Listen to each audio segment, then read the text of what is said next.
Bonjour ladies and gentlemen et nouveaux visiteurs sur la chaîne YouTube. Ici Mr Flamingo et bienvenue pour une nouvelle vidéo critique. La seule chose qui est différente avec cette critique-ci, c'est que c'est pas moi qui ai vu le film, c'est ma mère. Donc ma mère est allée voir le film Veuve. Donc le film Veuve est réalisé par Steve McQueen. J'ai les notes devant moi de ce que ma mère a écrit. Pour commencer, elle résume le film.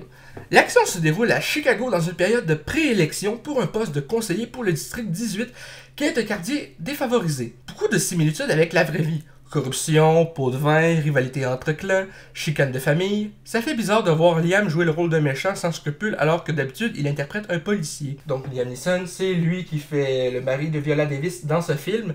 Oui, c'est vrai que Liam Neeson a souvent joué plus des gentils.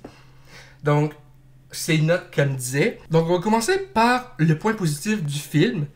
Bon jeu d'acteur, même verser quelques larmes à un passage triste. Point négatif, intro un peu trop longue avant d'entrer dans le vif du sujet, c'est-à-dire le plan. Parce que le film, moi, même si ça m'intéressait pas, j'ai vu les bandes annonces, c'est des veuves, dans le fond, les veuves de plusieurs personnages dont Liam Neeson. C'est que c'est des veuves qui veulent finir le cambriolage de leur défunt mari, que leur mari planifiait de faire avant de mourir.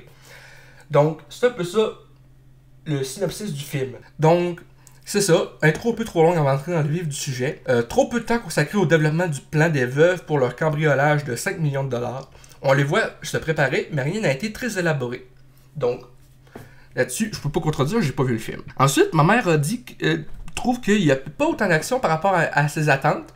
Sursauté une seule fois, mais n'était pas arrivé au bout de mon siège. Ok, là, je cite ma mère. Pas autant d'action par rapport à mes attentes, sursauté une seule fois, mais je n'étais pas arrivé au bout de mon siège. La fin nous laisse un peu sur notre appétit. On sait que les veuves reprennent une vie normale chacune de leur côté après le succès de leur plan, mais aurait été bien de voir un peu au-delà de ça. Au moins, les bons ont gagné. Et pour finir, par les notes de ma mère, heureusement, il n'y avait pas d'invraisemblance, donc c'est plus facile d'entrer dans la peau des personnages. Plus facile de comprendre le désespoir des veuves, ainsi que de leur motivation. Et la note finale que ma mère donnerait à ce film, c'est un 7.5 sur 10.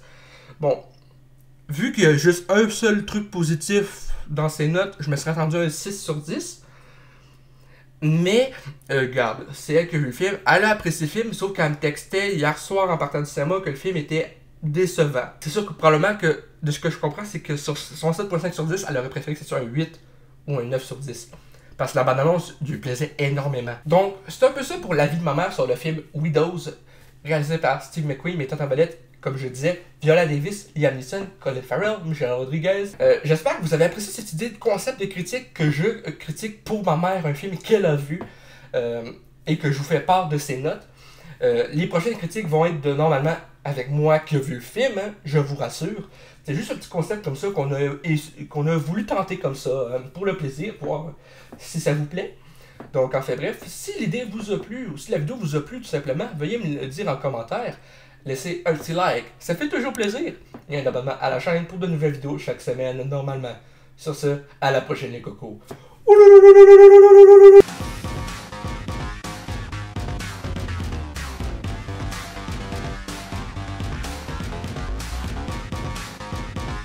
Hey le grand, c'est quoi que t'attends pour t'abonner, sacrament?